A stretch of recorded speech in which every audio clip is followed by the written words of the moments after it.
Hello, everyone, and welcome back to another episode of Marketing Corner. Today, we're back with episode 99. Woohoo! One off.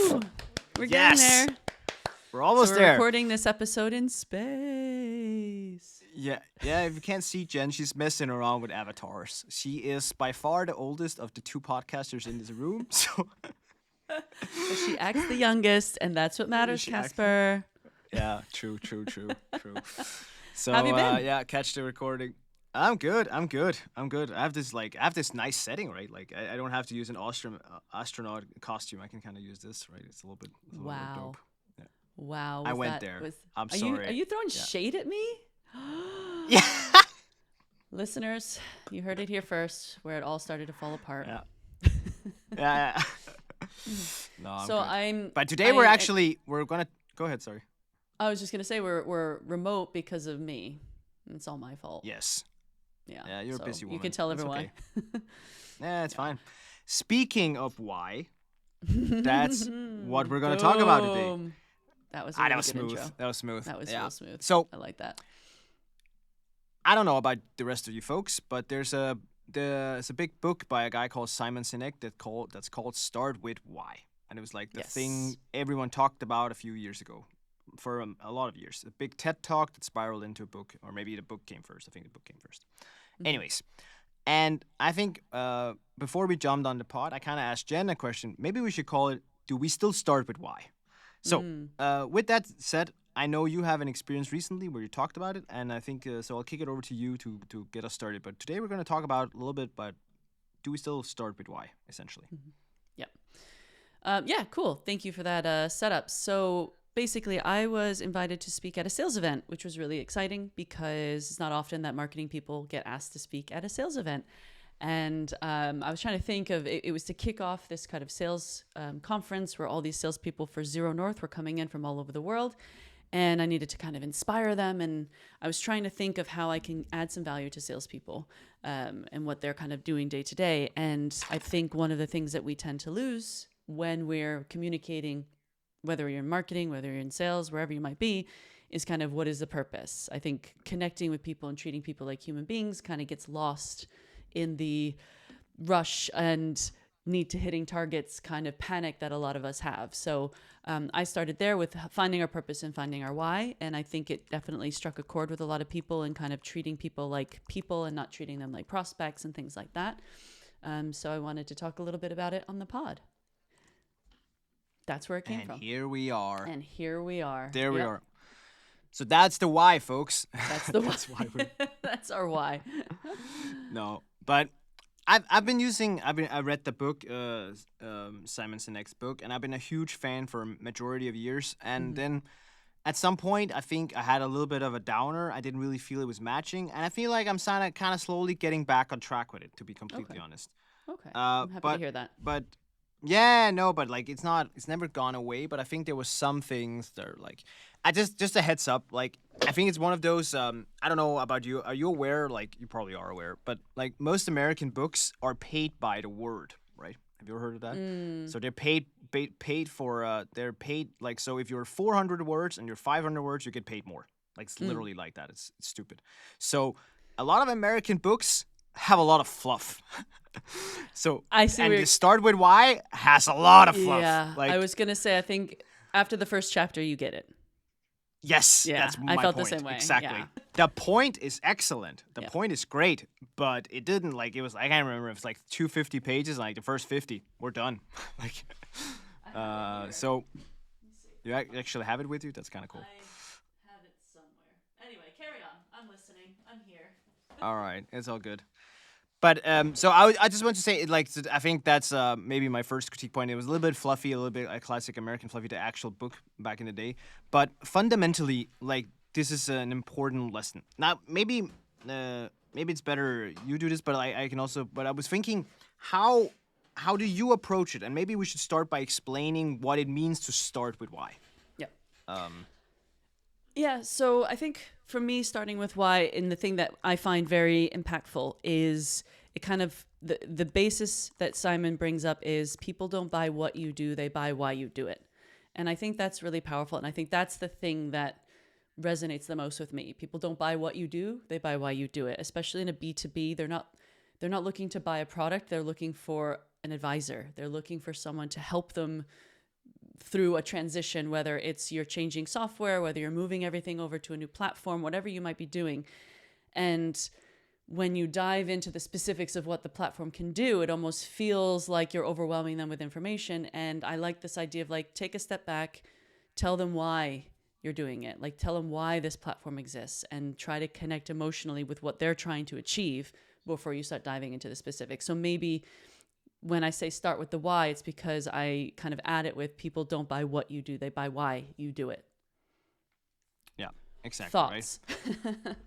No, but that's exactly the essence of it. I think some of the critique I've seen and I've also identified, and maybe the reason I read it and then like I started implementing it in my. I think fundamentally it's a great mindset book. I think that's how I think about it. Like, and mindset concept. Like, it's a little bit hard to apply to everything you do, but it's something like. Actually, a lot of the employees I have and stuff, I always start by sometimes if I get a little confused, I'm like, guys, let's take a step back and say like, why are we doing this? What's the purpose? Like, why are we here? And like, also when we look at ads, what's the why here? Why do we want them to do things? What's the why? And that's actually a great way to frame a lot of how you think about marketing and how you frame conversations in general. I found that to be extremely useful. Yes. That doesn't mean, though, that it's applicable to everything. And I think that's also the core critique around it. Like, yes, it's applicable to Apple to talk about why, but let's say you're selling toilet paper. You know, like, I don't know. I don't need to understand why you're producing that toilet paper. But I think, yeah, and I mean, I think that's where, for me, it's more of a B2B thing, because the B2B buyer journey is a journey, right? It's not necessarily buying toilet paper. It's not buying shoes. I mean, some shoe companies, right, like Tom's is capitalized on the fact that they're good people and they're doing good things for the planet. But it's more, yeah, I agree with you in terms of in marketing, we need to keep the big picture in mind. It's so easy to get lost in the sales enablement and every little tiny thing that comes across your desk. And you often have to say, what are we trying to achieve here? What's the long-term goal? And that's where the why comes in. But yeah, I agree that if you're doing, you know, if I get asked to fill out an Excel sheet, I'm not going to say, but what's the why? What's the purpose? But I think when we're approaching, you know, if you're a marketing person and you're running a campaign, leading with your why, you know, this is what we're here to do as a company. Our mission is this. Now, have I bought products because people are on a nice mission? Not necessarily.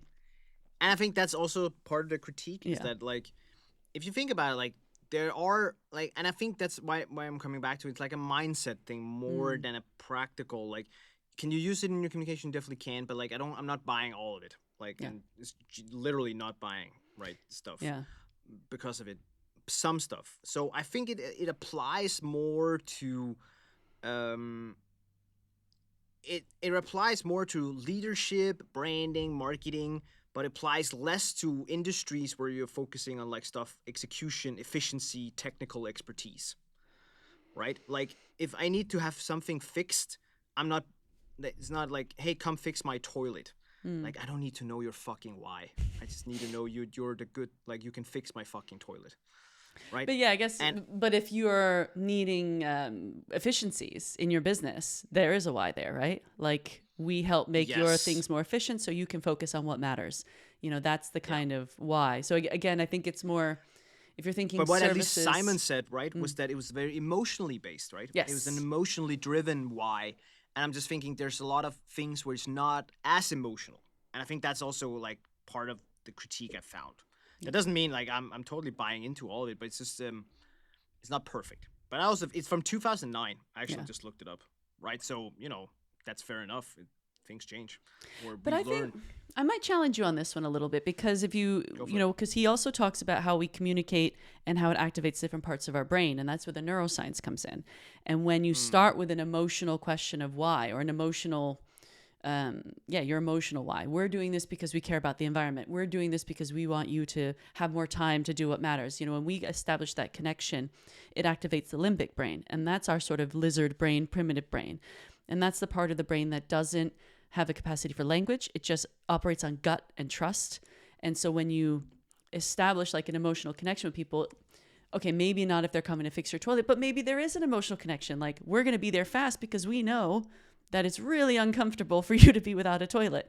So there's still, I think you could boil it down a little bit more to finding that, we're not here because we're making a transaction. We're here because we want to help you.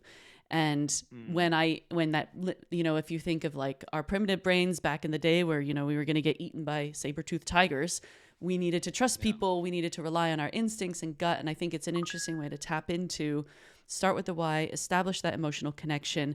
Then you reinforce that connection with the how. And we're going to do this by this, this, and this. So let's take the toilet, for example. We will come to you and fix your toilet because we believe everyone should have access to a toilet.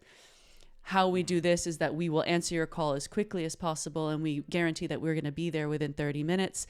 And then that also kind of reinforces your why. And then the what is probably like, we have 16 people on staff ready to go 24 hours a day, and all of our customers are within a 10-mile radius. So kind of that last part operates the neocortex, and that's the part that is the logic, is the reason, is the pragmatics. And that's more of the developed part of the brain that we have now, that's away from the kind of primitive part. And so I think that is very interesting. I know it sounds very touchy-feely, right? I can't imagine a toilet repair service doing that. But if you wanted to break it down into these kind of 3 different levels of starting with why, that could be, maybe I would choose those guys over the people who are like, call us. We're on call. It's like, no, we believe you deserve a toilet and we're going to do everything to make sure you get it. And I think you can still do it. It's just a matter, I think the level of depth to it, I think that's more like what I'm fishing for a little bit.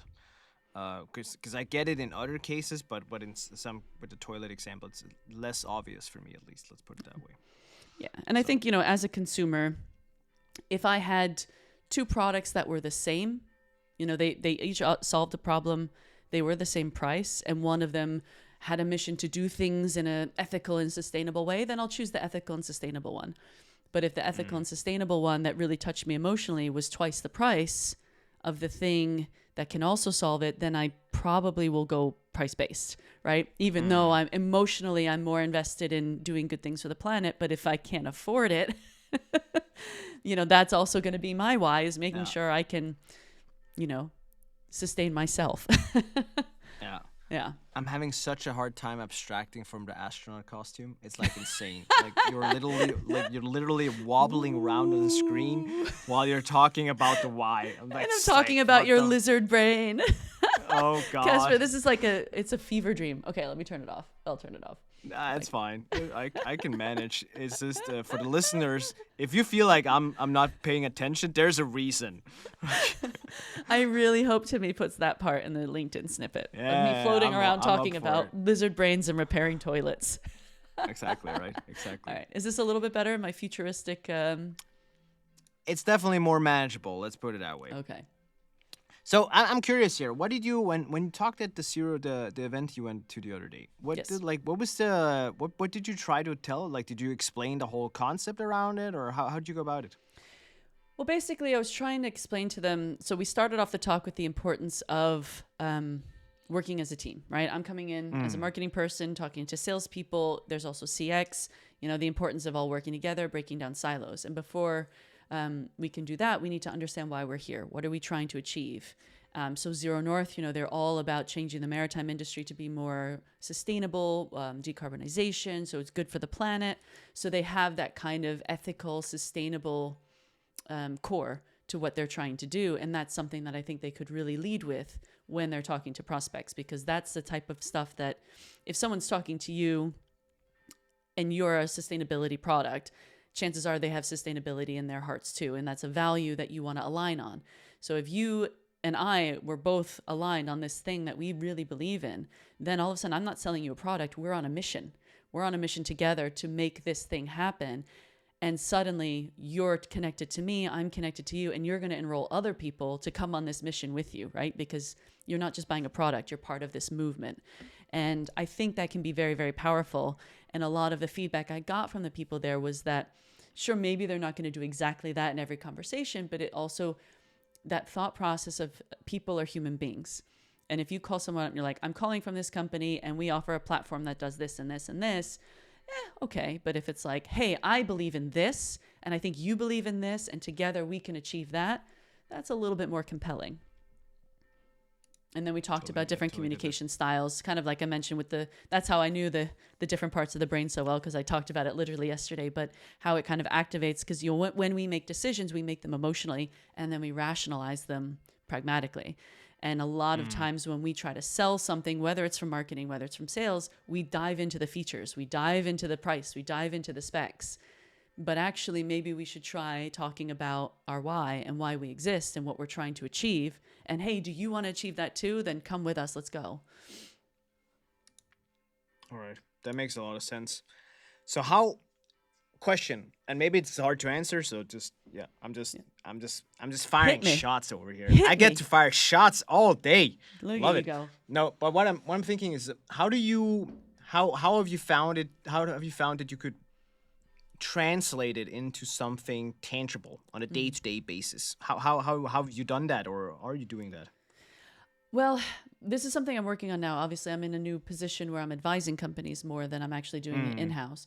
And one of the things that we keep seeing time and time again, and we had this on Amundo, we've had this in several other companies, you've had this problem too, right, of boiling down the value prop. How do you make that value prop stick and pop? And it isn't by like, we have the most features. That no one gives a shit. They want to know what you're going to do. What is it going to do for me? What does it mean for me? And so I think when I talk about like tangibly, it's kind of, I think in one episode we talked about using ChatGPT to get to the root of your value prop. You know, this is what we do. Who cares? Because of this, but who cares? And you kind of really break it down to the core of what it is you're providing people. And I think understanding why can help you understand your ICP, because it's not just, sure, maybe your ICP is like, we want businesses this size and this demographic in this industry, but maybe your buyer personas can be people who care about this, people who are tired of that, you know, and it also taps into those pain points. So if your why is, I'm going to save you time, then that addresses the people who are sick and tired of wasting time. Yeah. Did that answer your question? Okay. Yeah, I think Am so. I getting you back to the why? Am I getting you back? Simon, Yeah. Simon, check it out. Are you here? Simon. No, I think so. Call me. I use it a lot. Yeah. Actually, I also use it a lot. One thing I've also found is that as an agency, I actually use it a lot for communication. Like, and that's your headline. Let's take the headline of your website. I love it. You guys go to Sparkforce, Sparkforce's website right now, sparkforce.dk, and check out that headline. And tell me that every single marketer out there has not felt like this. You're here because nothing else worked. Boom. That's your why, right? You're going to make the stuff happen that I've never been able to get done. You're going to make it happen. That's why you're here. That's going to tap into more than we offer the most services for B2B agencies, right? Yeah. And I actually this is me and Mille being creative. So Mille is our senior copy, and all kudos goes to Mille for the actual words. I only take credit for the why behind doing it. You did start with why. Yeah, because we had a tagline before, and I can't even remember. The tagline before was igniting your revenue engine or something. Don't get me wrong, it's also solid, but I just felt like it was talking more about what we do than why. I was just gonna say, come to us. That's like, it's like almost the how. It's like, here's this part's missing, and we do it by igniting your revenue engine. You know? Yeah, and I felt like, and I was trying to, and I was talking it through with Mille. And this was it's funny because like Frederik, partner here, he's usually also very involved in this, but he was on paternity, so I changed this while he was on paternity. And I'm sure he's fine with it. But now he loves it, so he's a cool guy.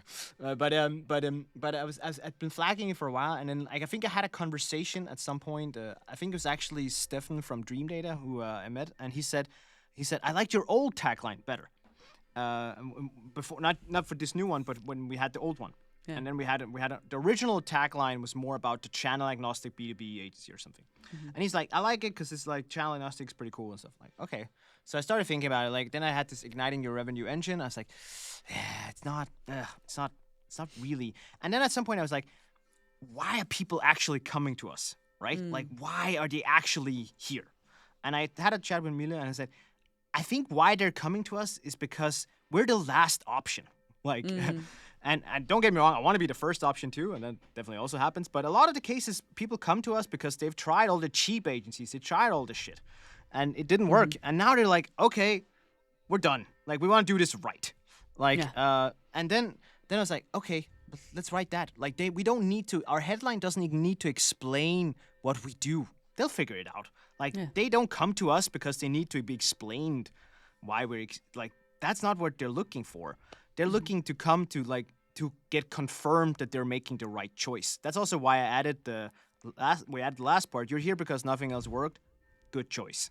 Yeah. It's like just a little bit like you're in the right place, right? You're okay. You're in safe hands. Yeah. And again, that's part of the why. And I'm sorry, I'm going to nerd out here on the neuroscience, but the limbic brain needs reassurance. And that's why in a sales process, you should be checking in with people. You should do a lot of follow-up because I need that familiarity. I need to know that you're there to support me. And that's kind of what you did here is like you said, you're here because nothing else worked. Here's our why, but don't worry. Like, you're in good hands. We're going to take care of you. And that is part of that primitive fight or flight. Am I going to be okay? You know, and Simon talks about the circle of trust and how we all would take turns sleeping so the other person would stay up and protect us from the animals. We need that reassurance. So very smart move. And I'm sure you did it following this model exactly. Yeah. Intentionally. Intentionally. Yeah. It was a cool journey. And then once we had that talk, Mila wrote up a bunch of different versions, and then we ended up, this was by far the best one. I think it's great. I think it's really good. Actually, it's funny because it was so crazy. Within 1 or 2 weeks, Mila we got multiple people writing, "This is the best headline ever." So like, okay, I think we're on to something. But only one opinion mattered, which was mine when I wrote and said, "Yes, who gave you the audacity to write such a bold headline?" But I love it. You know, and we talked about be bold.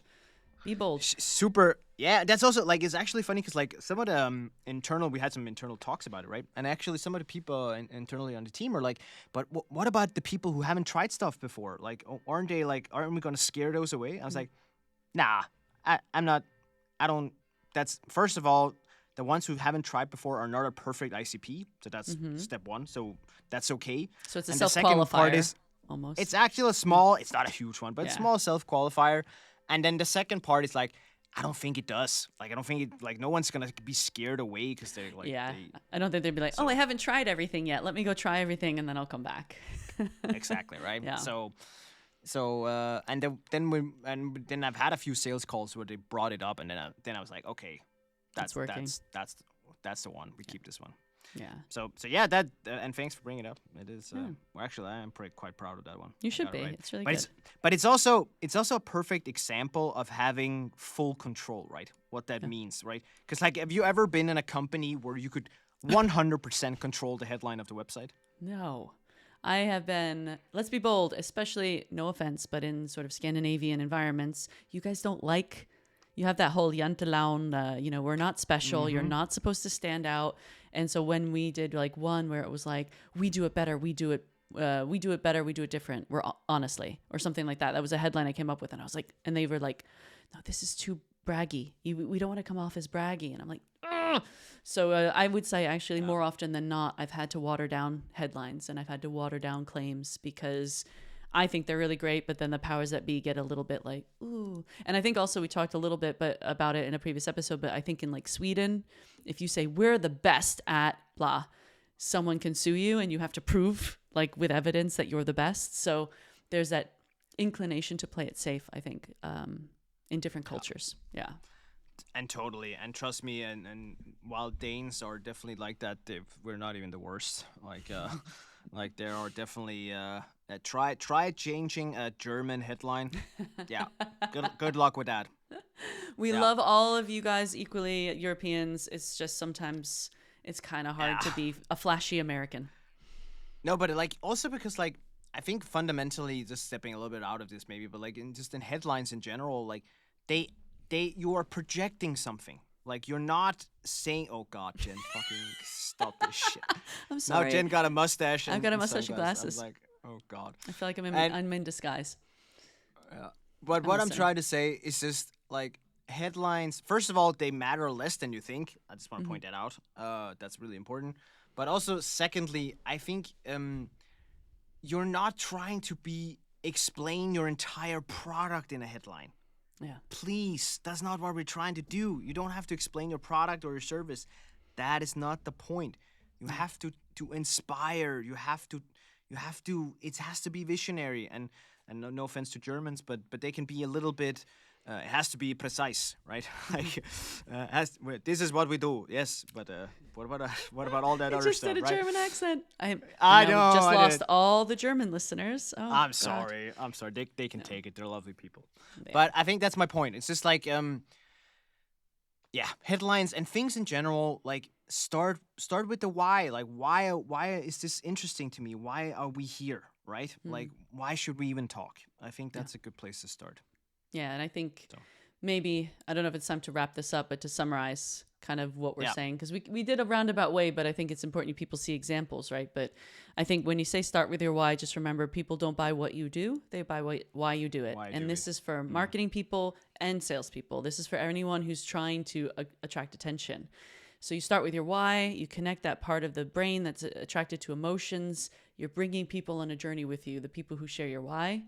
Then you move to the how. So you kind of, how do you justify the why? Remember the toilet example, toilet repair example, this is where you talk about the process. So like, we will come and see you by this amount of time and this, guaranteed.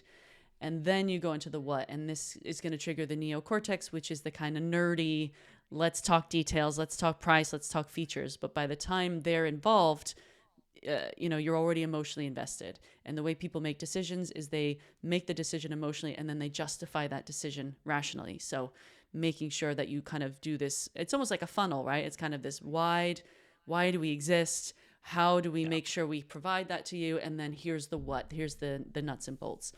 And I mean, You know what? Try it. We talk about experimentation, try it in your messaging.